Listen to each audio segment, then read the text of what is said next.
You're listening to the Turn Autism Around podcast, episode number 194. Today we are talking about the 6 procedures that I use every day, and I would encourage you to use every day as well for your children, whether they have autism or not, for interacting with your spouse, with your coworkers, and it is all based on the science of ABA. So there's 6 strategies, 3 preventative, 3 reactive. Let's get to this episode all about that.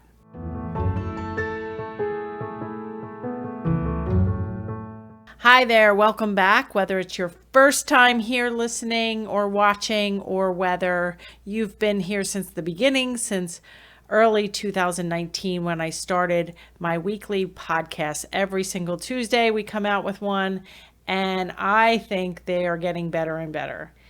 In addition to my podcasts, I also produce a weekly video blog, and I produce every single day. We come out with new short videos on Instagram and now TikTok.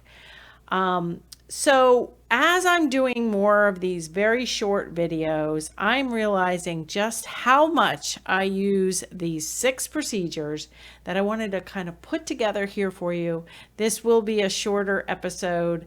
I know I say that every time I'm doing a solo show and it turns into something a little longer than I want, but I am pretty confident that this is going to be among the shorter episodes. But it's also going to be very actionable, and you may even want to take notes or go to the show notes afterwards at marybarbera.com/194 for all of these 6 techniques. I'm also going to be showing some show and tell items. If you are watching this or want to watch it, you can get that at the same link. So let's get to it. And speaking of TikTok and Instagram and YouTube and Facebook, you can always find me by marybarbera.com/TikTok/Instagram/ YouTube, you name it, I'm there. Come find me, and not only find and follow me, but I would also love thumbs up, comments, sharing. That really helps the algorithm, and it gets my message out to many more people who don't know about me or my child-friendly, scientifically proven approach. Okay, let's get to these 6 procedures. A little disclaimer, because these are all to increase talking and decrease tantrums across any age, across any child with or without a disability. So before I give these 6 procedures, I do want you to know, as a medical professional, as a registered nurse, as well as a board certified behavior analyst, I actually can't give you specific advice to help your child. It's ethically wrong. In some cases, could even be illegal for me to give you actual advice because I don't know your child. Or if I do know your child, if you're in my online course and community, I know a little bit about your child, it's still dangerous. So you want to take this information and you want to apply it. But if you have professionals in your life that can help you apply it, they will help you apply it better because they know your family, as long as they know the approach, which is hard to find, actually. So, but everything I produce, my books, my podcasts, even my paid online courses, all of the information is for informational purposes only. Okay, so we want to, tip number 1, or, what we're going to do to get these procedures out there, is we are going to spend 95% of our time preventing problem behaviors. And we are going to do that with a technique that I learned from Glenn Latham many years ago. Actually, it was the year 2000, so it's over 20 years ago. I saw Glenn Latham present at a conference for 1 hour, and it completely changed my life. And Glenn Latham had a PhD in special education, and he would do independent evaluations on tough cases that nobody else could deal with. And I remember him telling the story. He wrote 2 books. We can link them in the show notes. One is called Positive Parenting. It's a 1997 book, I believe. I still recommend it as the best parenting book. And he also wrote another book called Behind the Schoolhouse Door, 8 Skills Every Teacher Needs. I purchased that years ago. It's now available for free download. It's going to be in the show notes as well. 2 great books among other books. But when I saw Glenn Latham present at this conference in New York, he said that whenever he would go in for an evaluation of any child, they would tell him, before you'd even see the child, say the child's name was Nick, they'd be like, oh my God, you have never seen a child like Nick. He is out of control. He's swinging from the chandeliers. He's ridiculous. This is, he doesn't belong here. He needs to go somewhere else. And so Glenn Latham would take all this in, but he had been to many places where the same descriptions were made. And once he would see Nick interacting with the staff, it was always the same situation. There was a lot more negative interactions than positive. Instead of there being what he recommends, 8 positives to every negative, it was actually the inverse. And it was sometimes worse than that. Actually, Glenn Latham did do some studies to show that kids in special education receive something like 30 or 50 negatives for every positive, or at least they did back in the 80s when he was doing his research. So what he would find is well-meaning adults were saying, stop that, Nick, and don't do that. And if I have to tell you one more time, you're going to lose recess, and all of these negative. Even when I go into little preschool classrooms and the aides have a smile on their face and they're like, Johnny, sit crisscross applesauce. Don't roll on the floor. You need to sit up. Remember, we have to do this, or this is not going to happen. You're not going to go to recess, or we can't do this, or stop that. You need to share, or I'm putting the toy away, or you need to keep your hands to yourself. And like all of those negative reactions or even directions, nagging, keeping the demand on, those are all negatives, and we do not want to do that. Instead, we want to be positive. We want to give 8 positives to every negative. That is your number 1 technique. This is not just for kids, and it's not just for kids with autism. This is everywhere you go. In your workplace, if you're a teacher and you're interacting with the principal and the administration and the paraprofessionals in the classroom and the teacher, the other teachers, the general education teachers, the parents, we want to be positive. I say you want to be the spoiling grandma, at least while everything is going well. And if you can't think of something positive to say, even I like your shirt, or isn't it a nice sunny day out there? Or, oh, wow, something smells good. Maybe somebody's baking cookies. Start giving positive comments wherever you are. If you're at the store, give positive comments to the clerk. If you're, working, like I said, if you're interacting with your spouse, if your spouse comes in the door and all of a sudden you're complaining, you're nagging, you're saying you didn't do this or you didn't do that, or you left a mess for me this morning, those are all negatives. And that it can really wear down any kind of interaction. But especially if you have a child with autism or a toddler showing signs of autism, we want to be extra positive and give those 8 positives to every negative. Okay, procedure number 2 is we want to use the 1 word times 3 strategy throughout the day with kids with autism or with any child or even an adult with little to no verbal communication. So instead of saying, would you like some ice cold water, or say, I want water, please, we want to say, water, water, water.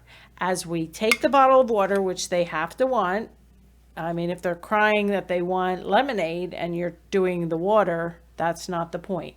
It's something that they want, something that's fun or appealing or reinforcing. You want to, as you have the bottle of water or the cup of water, you want to say water and then move the item closer if possible, water, move the bottle closer, water, and then deliver. We're not holding out. We're not saying, say water. You have to say water. You just said water an hour ago. You said water yesterday. You need to say water. That's a demand that you can't prompt. You can't make anybody say anything ever. So instead, you can just use the 1 word times 3 strategy. Do the same thing for non-item things like opening the door. They want to go out to the swing. Open, open, open, and then you open the door. Now, if they do say the word or a word approximation on the first try, I say water, they say water or wawa, give them the water right away. We want to be shaping behavior, positive behavior. We also, a part of my Turn Autism Around approach is using easy early learner materials like a shoebox with a slit into it. I did a whole video blog about how to pick the cards that go in the shoebox. We can link that in the show notes as well. But we use for shoebox, for Mr. Potato Head, for the inset puzzle, we use the same procedure, the 1 word up to 3 times strategy. Fish, fish, fish. As you take the picture of the fish and go closer to the child and then have them, help them put it in the slit. These procedures are great, especially with the 1 and 2 words that the child interacts with all the time. So as I was looking through these cards, I was seeing things like a nest, an octopus, things like that. Like, pick words that the child is exposed to and get real pictures of the people in their lives and the reinforcers in their lives, and use the 1 word up to 3 times strategy throughout the day.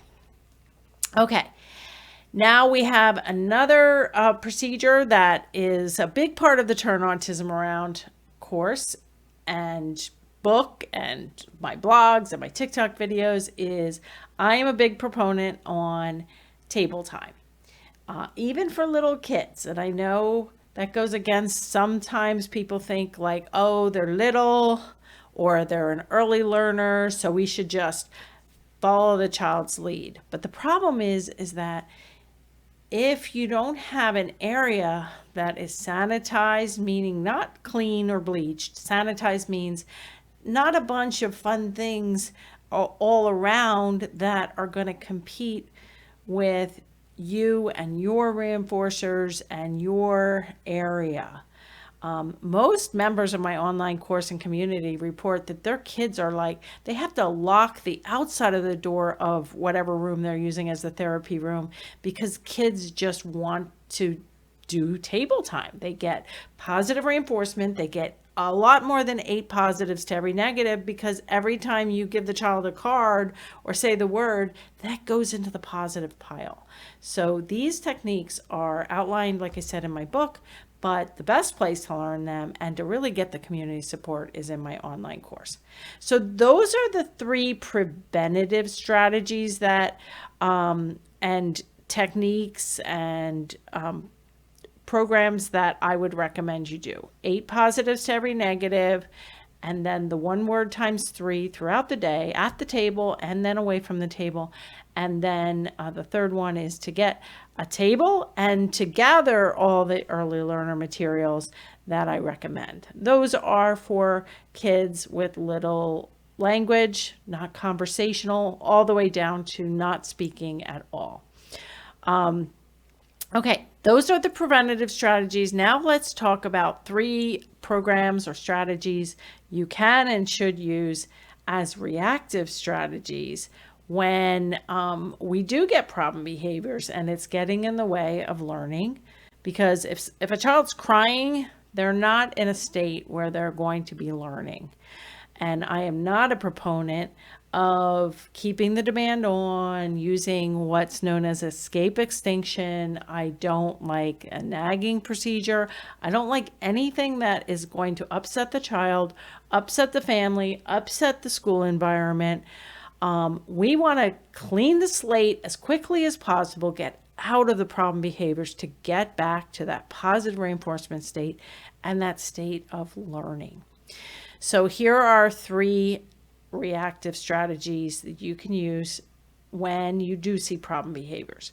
And we did do a blog or podcast, with Rachel Smith with her typically developing 3-year-old, all about how she got, with my advice, she got his major problem behaviors to 0 levels of throwing and hitting, and really turn things around within a few days with these reactive strategies. So the first reactive strategy is we cannot give attention to problem behaviors. Now, if the child is having problem behaviors and they flopped in the middle of a parking lot, you do whatever it takes to get the child safe.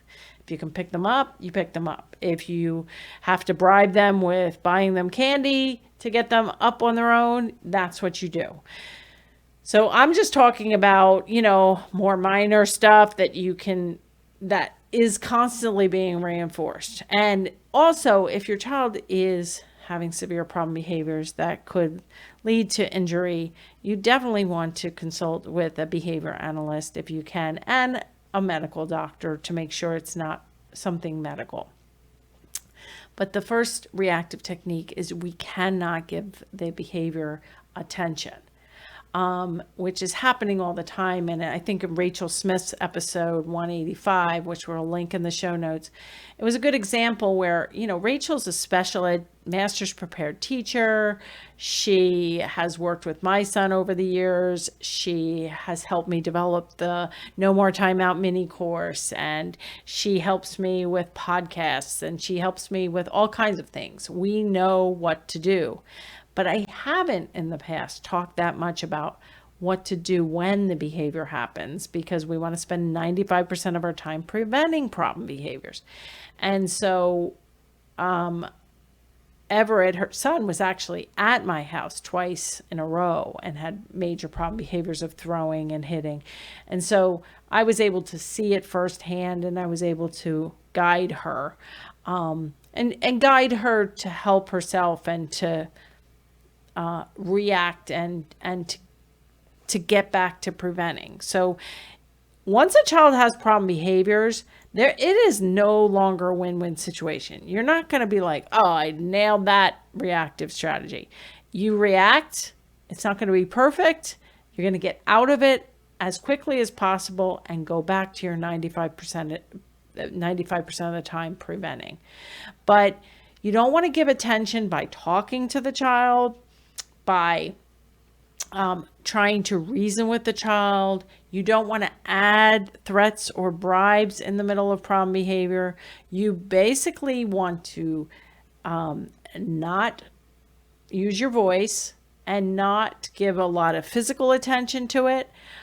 Keep the child safe, but you might have a burst of crying that you can't attend to. Just like I said in the preventative strategy, you want to be the spoiling grandma. Well, when the problem behavior happens, you actually can't be the spoiling grandma. Not that I recommend yelling, because that's also attention. You just want to go neutral, go firm, keep the child safe. And we don't want to label the problem behavior. We don't want to say, you need to stop kicking. You're 3 years old. You should know better. We don't want to threaten, bribe. And we also don't want to say to another assistant, oh, he's kicking again. That was 3 more kicks. We also don't want to use clickers to count problem behavior. Oh, that's 2 more kicks. That's a flop. There are schools and residential placements that are using clickers like this to count a bunch of different problem behaviors. And they're putting this stuff on graphs, which is really not helpful. We, in my house and with my clients, we spell things if the child can't spell yet. And we don't talk about problem behavior. We don't talk about it when it's happening, and we don't talk about it after either. We treat the problem behavior by going quiet, keeping things quiet, and then once we have some quiet and calm without problem behaviors, then we can go back to our 8 positives to every negative. And it's not going to look perfect. I did say somewhere in the show already, and I'm a big proponent of not having kids cry. They might have to cry for 30 seconds. They might have to cry for 2 minutes or 3 minutes, but then we should get the problem gone, and then we'll have better predictability of how to prevent that next time. The second reactive strategy, and our 5th procedure we can and should be using, is the shush and give procedure. Now, I created that based on Dr. Vincent Carbone's Count and Man procedure, that if you're in the behavior analyst or been in the field for a while, or you're a parent who's been in the field for a while, you've probably heard of Dr. Carbone's Count and Man procedure. The Shush and Give is a more child-friendly version, and it really does work well for kids, especially ages 1 to 5, which is really who I help. I help kids ages 1 to 5. Real age, chronologic age, 1 to 5-year-olds, and also kids that are older, even teens and adults with moderate to severe autism who are functioning in some levels as a 1 to 5-year-old in talking. 5-year-olds are fully conversational. 5-year-olds can follow 3-step directions. 5-year-olds can dress themselves, can, eat themselves, are fully potty trained. And so if you have areas of issues, then your child or clients are functioning at a lower developmental level. So here's the shush and give procedure. So if the child is crying, you're not going to give attention to it like I talked about in strategy number 1 here. But, we also, if it's just going to be say it's a whine or crying, some kids respond to shh, shh, and they start to calm down immediately. And you could start this even with a whine, like, I want the chocolate one. Okay, shh. Okay, say it like this. I want the chocolate one. I want the chocolate one. Good. And you give it. Now that's for a child who talks. But for a child who doesn't talk at all yet, we can say shh. We can calm, even if you have a typically developing baby. Shh. Shh. Good. And then you just label bottle, and you give the child the bottle. The shush and give. Now, if the child can't have something, they can't have, even if you cry and you do the shush, they can't have, if you're at a restaurant, the other patrons' French fries off their plate. They might be crying about that. They can't have that. Okay, so it's not a shush and give them the fries that they can't have, or give them something they're allergic to, or give them their 5th donut before dinner. It could be a shush, shh, and then give them alternatives. Maybe 2 visuals that you can pull out. Oh, okay, you can't have those fries, but we're ordering fries. How about, a toy or crayons, mommy's phone, which I'm not a huge proponent of electronics, and that is a double-edged sword, but most of our kids do use some electronics. And if you're out at a restaurant and you need something handy, sometimes that's it. But next time you go to a restaurant, you're going to not have the child starving, really hungry. You're going to bring snacks. You're going to bring toys. You're going to bring things that they like. So you have actually lots of reinforcers that are really high up on their scale of reinforcement. So the shush and give is simply shush, get some quiet, label, and give.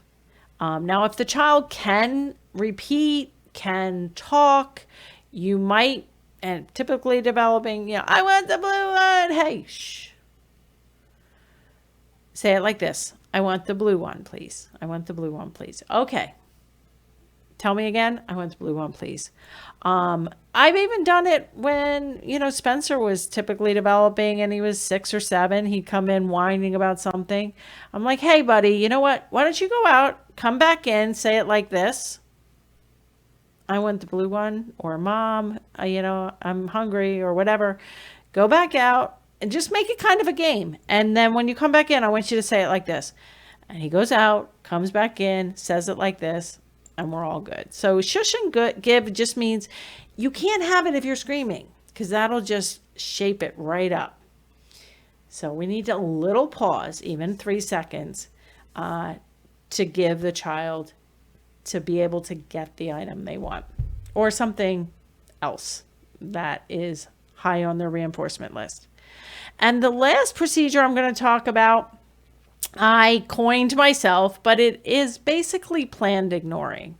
So one of the things you can do is, if the function of behavior, if the reason why the child is crying is because they want something, and they're not calming down with the shush and give, they're just really crying or having some kind of problem behavior, definitely keep the child safe. And but as they're crying for 30 seconds or a minute or 3 minutes, you can't just stand there and watch them, even if you're not talking, because that's still attention, right?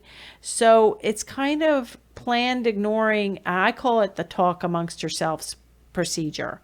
So if there's another person in the room, start talking about something. Start talking about the weather. Start talking about what you're going to do this weekend. And as soon as the child stops crying and approaches or stops crying, he's laying on the floor, he stops crying, maybe he sits up, you stop your conversation, you attend to him and say, oh, Johnny, how about we, do you want to do the puzzle or you want to go outside? You just want to reinforce that moment where the child is calm or a lot calmer and can start that 8 positives to every negative again. Now, if you are by yourself, you can do a silent talk amongst yourself procedure and just use planned ignoring, where you scroll through your phone or you pretend you're writing something. And as soon as the child calms down, you go back into the spoiling grandma mode. So in general, we want to use a very child-friendly approach. We want to spend 95% of our time preventing problem behavior. And when we are reacting to it, you really need to be careful that you're not shaping up more problem behavior. I usually do not recommend saying I'm sorry or doing social stories about problem behavior ahead of time. That's all attention. So I would check the show notes and listen to that podcast with Rachel. I think that might really be helpful. But in general, we want to really be preventative and positive.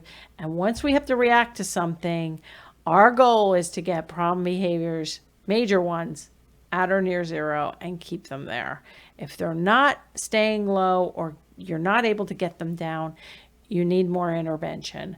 I've got lots of stuff in my book and my podcasts and my video blogs, but the best way I can help you and my team can help you is through our online course and community. So hope you'll attend a workshop and join us soon. So hopefully that was helpful. If it was, I would love if you would leave an Apple Podcast review. You can hit reply to any of our emails about the podcast. You can tell us, I love that episode, or I really like the classic rebroadcast, or I really like the top 5 question series, or I really like this one. I wish you would do more on this, or I have a question that I can't find your answer to anywhere. Could you address this in the podcast? Let us hear from you. And we will make a video. We will make more content to serve your needs better. So hopefully that was fun and useful to you. All the show notes are at marybarbera.com/194. And don't forget to join me next week. If you're not subscribed to this podcast, you can do that. And next week, I have a special announcement about a new assessment that is going to be available to you. And it's going to really help, I think, change a lot for everyone listening and for the whole autism world in general. So I'm super excited. Catch you next week. Same time, same place.